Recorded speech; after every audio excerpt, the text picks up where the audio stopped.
Assalamualaikum warahmatullahi wabarakatuh. Perkenalkan, nama saya Muhammad Shohibul Muslihin, nomor NIM 1262012011039, nomor absen 05, dari kelas PAI 4F. Nah, pada kesempatan kali ini, saya akan mempraktekkan bagaimana cara menghitung sebuah data kuantitatif dalam aplikasi SPSS. Nah, data yang saya gunakan berasal dari skripsi yang berjudul Pengaruh Strategi Pembelajaran Everyone is a Teacher Here terhadap keaktifan dan hasil belajar siswa pada mata pelajaran fikih di MTSN 7 Tulungagung. Penulisnya yaitu Eka Rian Andriani, nomor NIM 17201153129. Tahun penelitian 2019. Program studi Pendidikan Agama Islam sama dengan saya. Kemudian rumusan masalah dalam penelitian ini yaitu yang pertama, adakah pengaruh strategi pembelajaran Everyone is Teacher Here terhadap keaktifan belajar siswa pada mata pelajaran fikih di MTSN 7 Tulungagung? Kedua, adakah pengaruh strategi pembelajaran Everyone is Teacher Here terhadap hasil belajar siswa pada mata pelajaran fikih di MTSN 7 Tulungagung?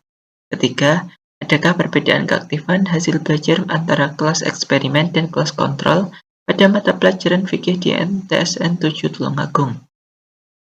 Tujuan penelitian yang pertama, untuk mengetahui pengaruh antara strategi pembelajaran Everyone is a Teacher Here terhadap keaktifan belajar siswa pada mata pelajaran fikih di MTSN 7 Tulungagung.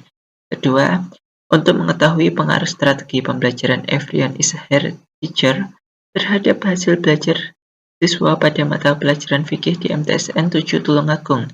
Ketiga, untuk mengetahui perbedaan keaktifan dan hasil belajar antara kelas eksperimen dan kelas kontrol pada mata pelajaran fikih di MTSN 7 Tulungagung. Kemudian, hipotesis. Hipotesis adalah suatu dugaan sementara dalam suatu penelitian yang perlu diuji kebenarannya. Kemudian, hipotesisnya adalah yang pertama, hipotesis alternatif atau HA adalah ada pengaruh signifikan strategi pembelajaran Everyone is a Teacher Here terhadap keaktifan belajar siswa. Hipotesis 0 atau HO, tidak ada pengaruh signifikan strategi pembelajaran Everyone is a Teacher terhadap keaktifan belajar siswa. Kedua, hipotesis alternatif HA ada pengaruh signifikan antara strategi pembelajaran Everyone is a Teacher Here terhadap hasil belajar siswa. Hipotesis 0 atau HO, tidak ada pengaruh signifikan strategi pembelajaran Everyone is a Teacher Here terhadap hasil belajar siswa. Ketiga, hipotesis alternatif atau HA ada perbedaan signifikan keaktifan dan hasil belajar siswa kelas eksperimen dan kelas kontrol. Hipotesis 0 atau HO ada perbedaan signifikan keaktifan dan hasil belajar antara kelas eksperimen dan kelas kontrol. Variabel penelitian pada penelitian ini ada dua, yaitu variabel bebas dan variabel terikat. Yang pertama, variabel bebas atau independent variable adalah variabel yang menjadi sebab atau mempengaruhi suatu variabel lain, yaitu variabel terikat. Variabel bebas dilambangkan dengan huruf X dalam penelitian ini adalah strategi pembelajaran Everyone is a Teacher Here. Kedua, variabel terikat atau dependent variable merupakan variabel yang dipengaruhi atau menjadi akibat karena adanya variabel lain, yaitu variabel bebas. Variabel terikat dilambangkan dengan huruf Y dalam penelitian ini adalah keaktifan belajar atau Y1 dan hasil belajar dilambangkan dengan Y2. Nah, uji normalitas ini digunakan untuk menguji apakah suatu data itu berdistribusi secara normal atau tidak. Nah, selanjutnya kita perlu membuka data kita. Seperti ini. Kita ke nilai kuantitatif kelas eksperimen. Nah, pada nilai pretest, Ini kita lihat dulu, ada nilai pretest dan ada nilai posttest. Karena kita mau menguji nilai pretest, kita ambil nilai pretest saja di kelas eksperimen dan pretest kelas kontrol. Nah, kita buka SPSS, pada variable view, ada namanya, kita beri nama untuk mengelompokkan data-data kita. Ini kelas kognitif pretest.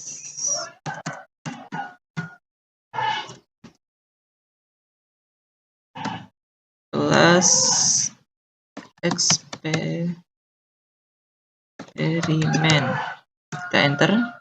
Kemudian di bawahnya sama pretest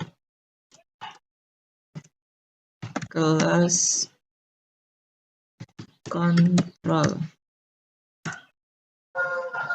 Nah, karena data kita tadi tidak ada komanya, maka kita desimalnya ini kita buat 0. Nah, pada label ini sama seperti di depan. Pada nama kita beri pretest kelas eksperimen. Pretest kelas kontrol. Nah, selanjutnya kita beralih ke data view. Bisa kita lihat di sini ada kolom pretest kelas eksperimen. Selanjutnya ada pretest kelas kontrol. Kita buka data kita di Microsoft Excel. Nah, pada set 1 ini ada nilai pretest kelas eksperimen. Kemudian kita copy. Selanjutnya kita kembali ke SPSS. Kita paste di sini. Nah, selanjutnya pada pretest kelas kontrol kita juga copy. Pretest kelas kontrol. Ini saya taruh di set 2.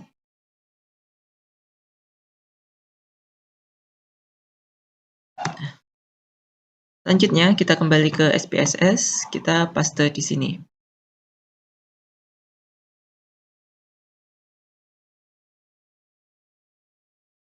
Nah, setelah itu kita klik analyze, kemudian non-parametric test, kemudian legal city dialog.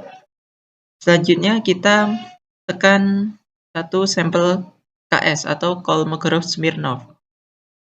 Nah, kita pindah dari kota ini ke test variable list. Kita pindah semua satu persatu.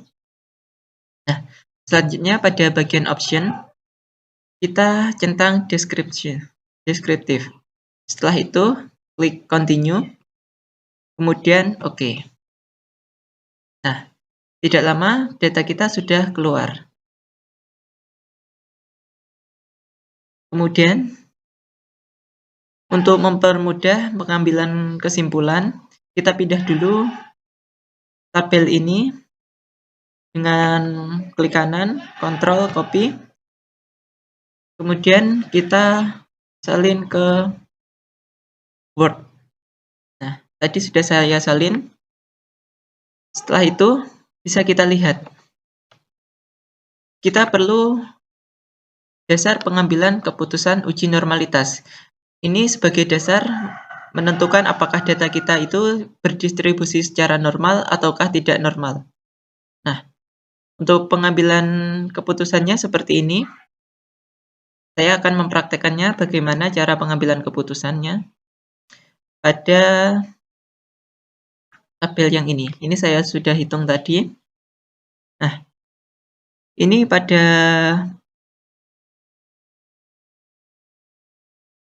nilai keaktifan kelas eksperimen menunjukkan signifikan to Toilet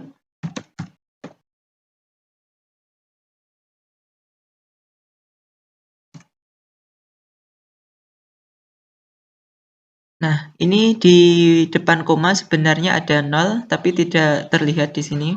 Kita bisa menulisnya 0,88, maaf, 0,088.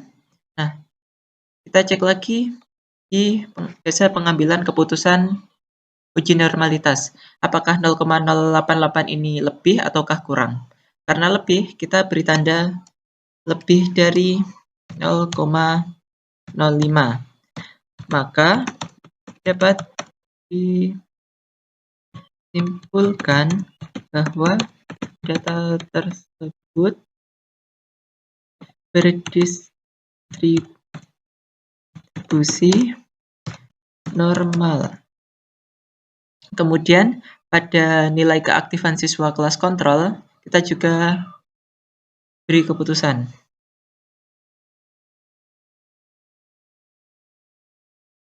Nilai keaktifan kelas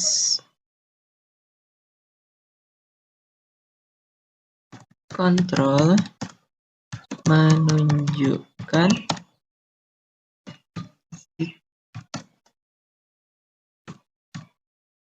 Thailand 0,092. Nah, karena 0,092 ini lebih dari 0,05, kita beri tanda lebih dari 0,05. Maka dapat disimpulkan bahwa data tersebut berdistribusi secara normal. Nah, seperti ini untuk cara pengujian tes normalitas. Praktekkan bagaimana cara penggunaan atau cara melakukan tes homogenitas. Tes homogenitas ini dilakukan untuk mengetahui apakah suatu data itu homogen dalam satu varietas. Nah, yang pertama kita lakukan, kita buka SPSS dan data kita. Kita memiliki 3 data, yaitu pada kelas eksperimen, kelas kontrol, dan nilai keaktifan dari kedua kelas tersebut. Nah, kita akan melakukan tes penghitungan homogenitas pada pretest, kelas eksperimen, dan kelas kontrol. Nah, sebelumnya untuk menghitung kita perlu mengkode-kode dari masing-masing kelas. Ini saya contohkan pada pretest kelas eksperimen, saya kelompokkan menjadi atau saya kode menjadi nomor 1. Kita buat nomor 1 ini sejumlah siswa. Nah, saya punya 38 siswa, maka saya membuat nomor 1 ini sebanyak 38. Demikian pada kelas kontrol pada penilaian pretest, saya kode dengan 3 sejumlah 38. Nah, kita buka SPSS. Pada variable view, kita buat yang pertama kelas, enter, kemudian desimal karena nilai kita bulat tidak ada koma, kita buat 0, kemudian nilai, enter, kemudian ini desimalnya kita buat 0. Nah, kemudian pada bagian values, bagian nilai, kita buat rentangnya atau kelompok tadi apa saja. Yang pertama tadi kan 1, nilai pretest kelas eksperimen. Kemudian kita tambah atau add. Kemudian pasangannya tadi yang kode 3 itu nilai pretest kelas kontrol. Kemudian kita tambahkan. Nah, ini disesuaikan dengan kode tadi yang saya tunjukkan ini tadi. Ini 3 dan 4 ini.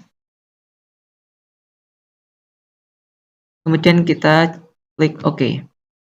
Kemudian pada data view, bagian kelas, ini kita masukkan kode tadi.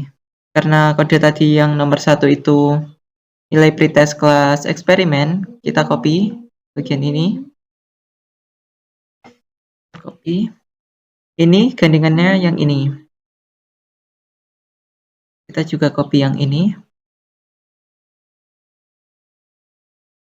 Kode 1 untuk pretest kelas eksperimen.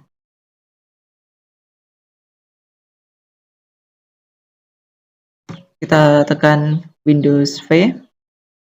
Kita tekan kode 1. Kemudian nilai Windows V. Kita tekan nilai pada kelas eksperimen. Kemudian di bawahnya ini kode nomor 3 yaitu kelas kontrol. Ini kita copy. Ini gandengannya kelas kontrol yang bagian pretest. Kita copy dulu. Copy. Kemudian kita copy lagi. Kita masuk SPSS. Kemudian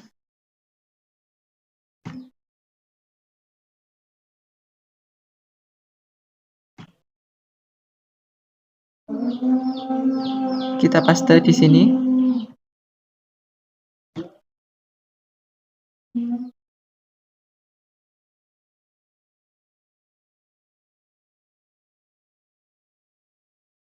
Kita copy ulang karena Windows V saya tidak bisa.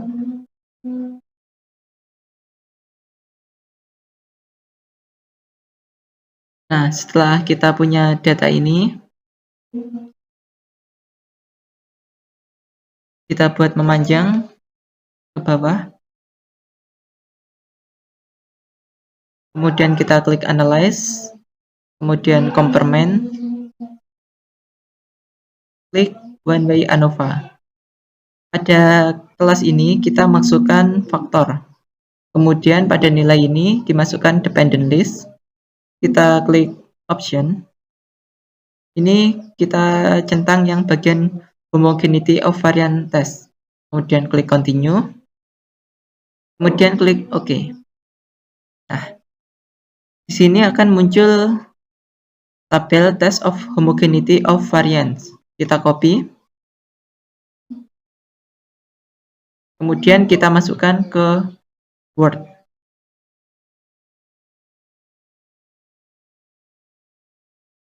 Nah, seperti ini. Karena yang kita perlukan hanyalah base of man pada signifikan yang ini, maka kita tandai saja agar lebih mudah untuk melihatnya. Nah, dalam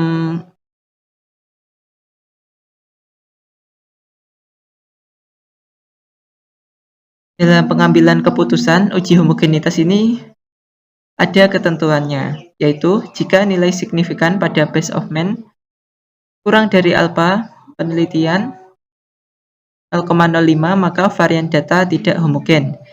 Sebaliknya, jika data signifikan pada base of man lebih besar alpha penelitian penelitian 0,05 maka varian data adalah homogen. Jadi kita lihat yang based on man pada signifikan. Ini menunjukkan 0,87. Jadi dapat disimpulkan bahwa 0,837 lebih besar dari 0,05. Maka dapat disimpulkan bahwa varian data tersebut homogen. Nah, kita juga melakukan tes homogenitas ini pada data post-test dan juga data keaktifan belajar siswa. Seperti ini. Ini nilainya signifikan 118 atau 0,118.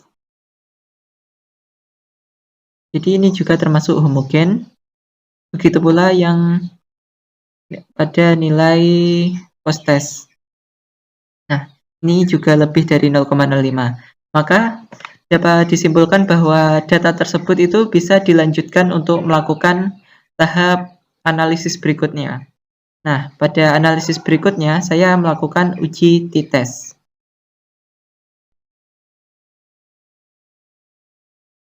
Nah, uji kita yang ketiga yaitu uji t-test. Tujuan uji t-test ini untuk mengetahui apakah hipotesis HO atau hipotesis nol itu diterima ataukah ditolak. Nah, yang pertama kita harus membuka file kita di Excel.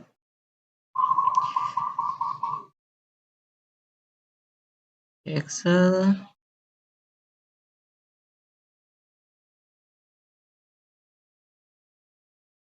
Ini.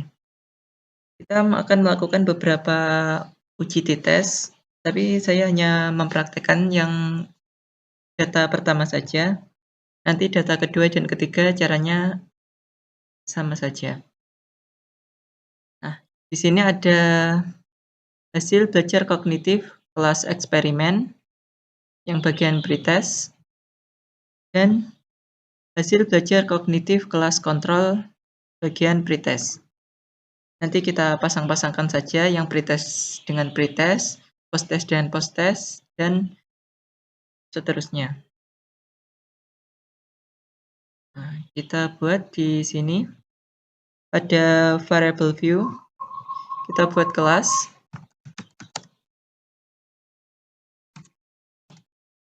Kemudian nilai. Untuk label ini kita bisa beri nama kelas eksperimen dan kelas kontrol. Kemudian pada nilai ini bisa kita beri nama nilai pretest. Kemudian values. Ini hampir sama dengan uji homogenitas tadi, kita beri kode-kode sesuai yang seperti dijelaskan tadi. 1, nilai pretest kelas eksperimen, dan 3, nilai pretest kelas kontrol. Kemudian kita tambahkan. Setelah itu kita tekan OK. Kemudian pada data view kita masukkan sama seperti tadi, kita ambil datanya di Excel. Nah, ini yang nomor 1 kita copy. Kemudian yang pretest kelas eksperimen juga kita copy. Ini nomor 3 juga kita copy. Kemudian pretest kelas kontrol juga kita copy.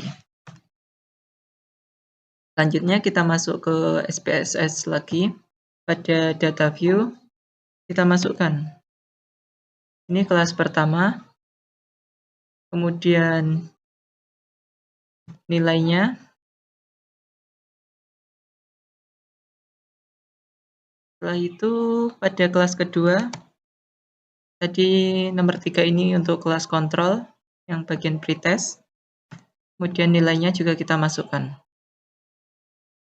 Nah, ini terlihat ada banyak sekali 0 di belakang titik. Itu karena kita desimalnya ini masih 2. Untuk menghilangkannya kita buat 0. Seperti ini. Kemudian pada data view kita analyze. Setelah itu kita compare mains. Kita tekan independent simple t-test. Kemudian kelas kita masukkan grouping variable, kemudian nilai pretest kita masukkan ke test variable.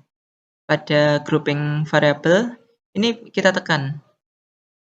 Nah, kemudian definite group.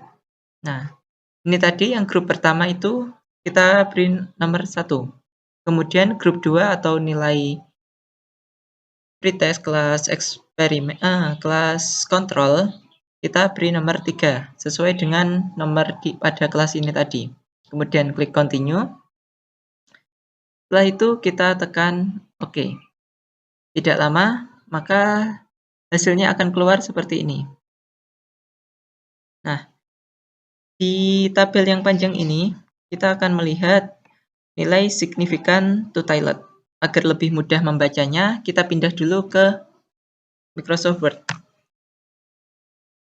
Nah, seperti ini hasilnya. Untuk mempermudah dalam membaca analisis kita beri tanda hijau ini. Karena yang kita perlukan cuma ini saja. Yang lainnya saya rasa tidak perlu kita perhatikan atau tidak perlu kita baca pada tes uji T ini. Nah, dasar pengambilan keputusannya adalah jika nilai signifikan atau sig two-tilet lebih besar dari 0,05, maka H0 diterima dan HA ditolak. Di mana HA itu adalah perbedaan rata-rata antara hasil belajar siswa. Kemudian H0 tidak ada perbedaan rata-rata. Jadi ini menunjukkan pada kolom signifikan two-tilet ini sama saja 0,049 itu kurang dari 0,05. Jadi dapat disimpulkan hasil uji independen sampel t-test, nilai pretest kelas eksperimen dan kelas kontrol menunjukkan angka 0,049 kurang dari 0,05. Maka dapat disimpulkan bahwa H0 ditolak dan HA diterima. Atau ada perbedaan rata-rata antara hasil belajar kelas eksperimen dan kelas kontrol. Untuk melihat perbedaan rata-rata ini, kita bisa melihat di SPSS di outputnya.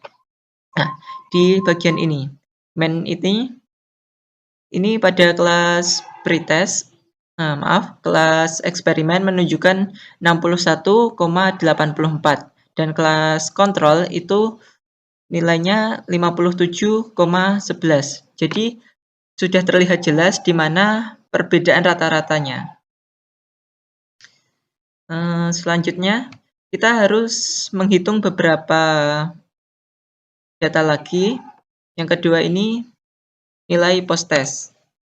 Nilai post-test ini juga menunjukkan hasil 0,000. Jadi kesimpulannya juga sama. Ada perbedaan rata-rata hasil belajar siswa kelas eksperimen dan kelas kontrol. Kemudian pada data keaktifan siswa ini juga menunjukkan 0,000. Jadi hasil atau keputusan dari uji coba kita adalah hasil uji independen sampel t-test, nilai keaktifan siswa kelas eksperimen dan kelas kontrol pada tabel menunjukkan angka 0,000 kurang dari 0,05. Maka dapat disimpulkan bahwa H0 ditolak dan HA diterima, atau ada perbedaan rata-rata nilai keaktifan kelas eksperimen dan kelas kontrol. Kurang lebih seperti itu cara menghitung data-data di SPSS. Atas kurang lebihnya mohon maaf.